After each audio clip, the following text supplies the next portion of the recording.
Okay, so welcome to a quick battle report. Scorched Earth, Serpahon versus IronJawz. So we'll take you through the armies first. There's been a technical problem with the sound, so you'll be listening to Von Keith narrating. Okay, so on to the armies, boys. Take it away. And, right, so start up this end. Okay, so 3 Gore Grunters with pig iron choppers, 10 Ard Boys. These guys have the big choppers. Yep. Yep. Then I've got a in here. There's sorry, a guy in there. got a War Chanter. Yep. Here I've got the Shaman. Yep. Then I've got 10. I was going to say Mega Knobs. 10 Brutes. Brutes. Yeah. Yeah. 2 Gore Choppers, and the rest have pair of Brute Choppers. Yep. I've got the Mega Boss here. He has the Thermal Rider Cloak, which gives him +4 move and can fly. Big fella here, Mega Boss from the War Crusher. He's the General. He's got the Gore Hacker and Scrap Tooth. He's got the Ironclad trait, and he's got Ignax's Scales, which gives him a 4+ against mortal wounds. 10 more Ard Boys here. These guys have additional weapons. Got another War Chanter here, and then over on this side is another unit of 3 Gore Grunters, exactly the same as the first. I also have the Iron Fist Battalion. And that's pretty much it. 2,000 points on the nose. On the nose, right. Okay. So no triumph. All right. Yep. Okay. So this is the... All right. So the mighty Thunder Lizards. Okay. Okay, start over here. Yeah, start up that end. All right. So you got some skink screen, and hiding in the mushrooms there is a Razordon. And then they've got a Saurus, a Scar Veteran on a Carnosaur. He's the one with the Troglodon head. He's just got a great Warblade. And we got a Skink Star Priest in here.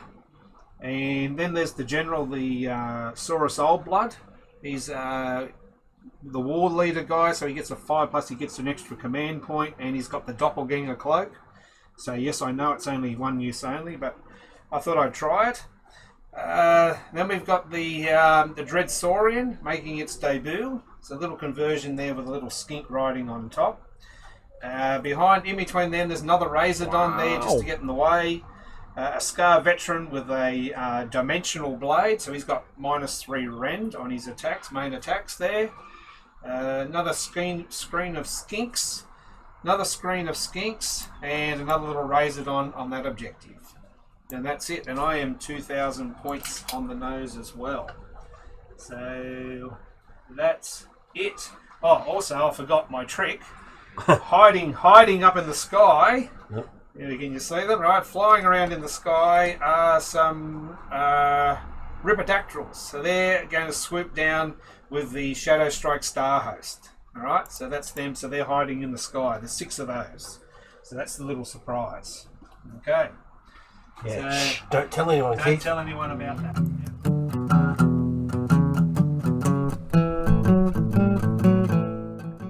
Okay, so let's have a look at turn 1. So the IronJawz have won the deployment race and finished first. So they have forced the Serpahon to go first. So we pick up the action here on turn 1.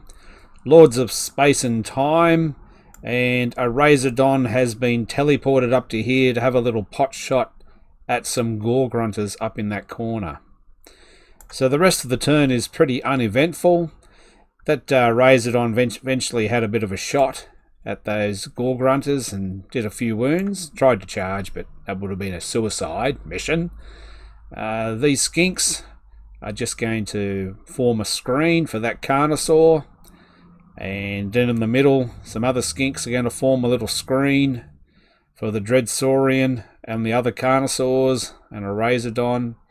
And down the bottom right-hand corner here, you can't see because I'm in the way, but you can see those skinks have formed a line there. So we're all set for turn 2. Oh, well, sorry. IronJawz, turn 1. Okay, so let's have a look at the IronJawz turn 1. So here we go. We'll pick up the action here, folks. Serpahon scored their 3 objectives. They're up 3-zip. But the IronJawz are about to advance, and they advance quite quickly. in the hero phase, they get a few extra moves, so they are quite fast. They get across the table pretty quick. So this is just the hero phase. You can see the bloat toad has been dropped here into the IronJawz lines, waiting for later on. And then this is just the IronJawz move at the start of the hero phase. So they're going to get up and get stuck into the Serpahon pretty quickly. The good thing about it is, on the Serphon's point of view, is the Dreadsaurian is such a big threat in the middle here that the Maw Crusher is a bit afraid to come up into this area. He wants to guarantee a double turn before he attacks. So that's quite a good idea. You don't want to give a free attack for the Dreadsaurian, probably.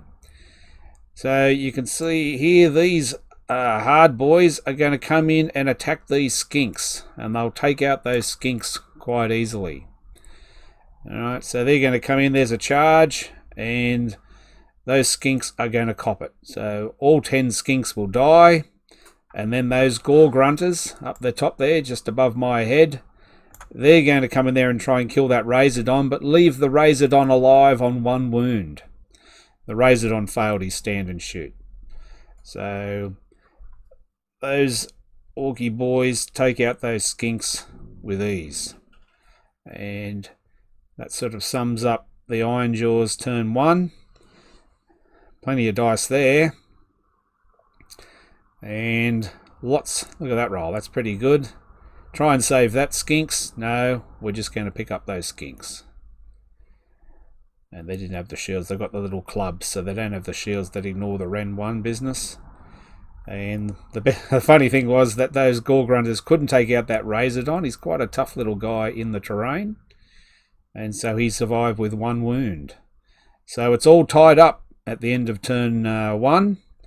So 3 all. So we'll have a look at turn 2.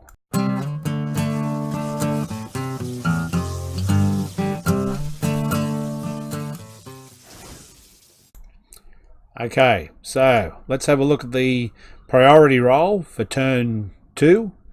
The IronJawz are hoping to get the double turn, and the Serpahon are hoping to pounce with the Ripidactyls and the Shadow Strike Starhost. So it's a big roll for turn 2, could determine the game. So you got a 1. Oh, this is looking good.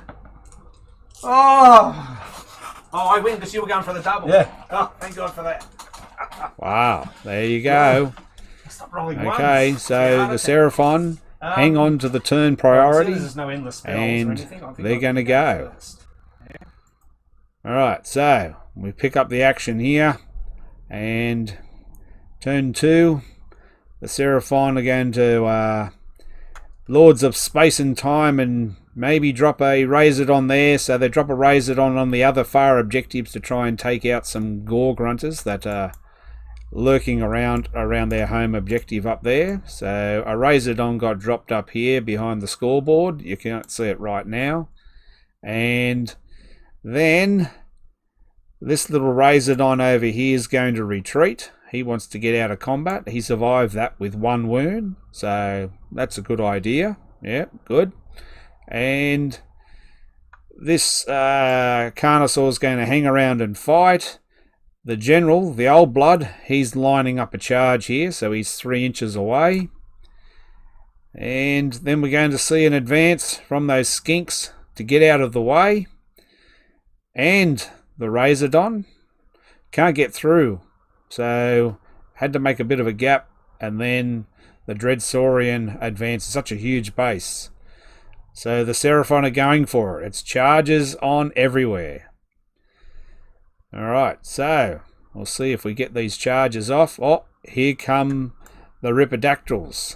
So they've come down to pounce here, and there's 3 characters. The Mega Boss, a War Chanter, and a Wizard here. So the Ripidactyls are come down, and they're going to do their thing. So there's a little bit of shooting, not much. That was from the old blood shooting over there at the Gore Grunters, and a couple of Razordon shots here and there. Handy little harassing units, the Razordons, for 40 points. And they might have done some wounds on the brutes in the middle. And then the charges are on. Big charge there from the Carnosaur. Yeah, the Dreadsaurian is in. And the Ripidactyls roll a big 10, so they sort of surround those characters. And they're going to get stuck into them. And leave them all heavily wounded. And kill the Megaboss. So the Megaboss rolls terrible for his saves. So that's it after turn 2. The Serpahon didn't grab any extra objectives, but they're up 6-3. So that's it. So we'll see what the IronJawz can do in their response. Okay, so it's time for the IronJawz to respond in turn 2. So they missed the priority roll, they missed the double turn, but they've got to hit back hard, otherwise it's going to be all over. So let's have a look. Alright, so this is in the hero phase, and the Maw Crusher does a double 6 charge. And with his impact hits, he takes out the little Razordon that was in the way. So it was a good start. And you can see these Gore Grunters are going to come down and try and claim this objective down the bottom here, which these skinks are just hanging on to. We'll see the Maw Crusher. He's stuck in combat with those skinks now. He'll fire a few shots, or do his shot into the Dreadsaurian. And he'll pile towards the Dreadsaurian and do some damage.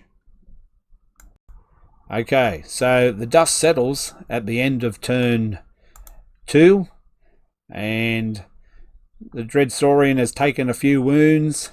These skinks have retreated, but they still hold the objective down the bottom corner, and so it's 6-all. So we're heading into turn 3. So let's catch up with things, and we should see the priority roll for turn 3. Aha!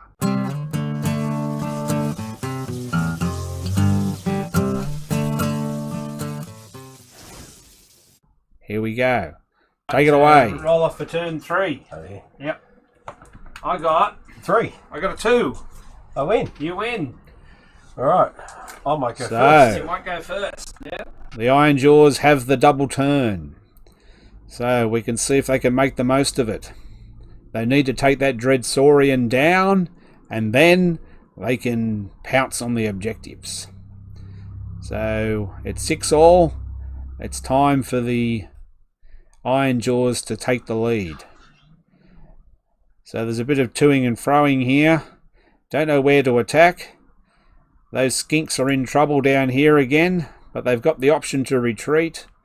And there's a few decisions about where the Maw Crusher is going to attack. So he's going to pile forward, and he's going to get greedy and put some attacks onto those skinks and some attacks on the Dreadsaurian. He doesn't do anything, and it's up to the brutes to finish off the Dreadsaurian.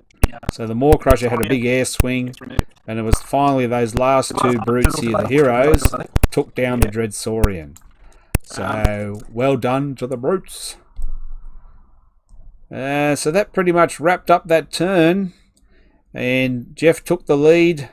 And then the bottom of turn 3, we decided that the Serpahon, the Ripidactyls could come and burn a couple of these objectives, and these Carnosaurs were free to advance. These guys over here were nearly dead, and so then we decided to call the game, and a victory to the Serpahon. So that's it. So thanks for watching. If there's anything that we did wrong, or any rules, things we stuffed up, let us know. Any improvements we can make. This is just only our 3rd report or something like that, so we're going to improve and add more details, and just fix a few things up, a few technical problems. So like and subscribe, and any questions let us know. And what's that? Is there something behind me? What's that? Okay, bye for now.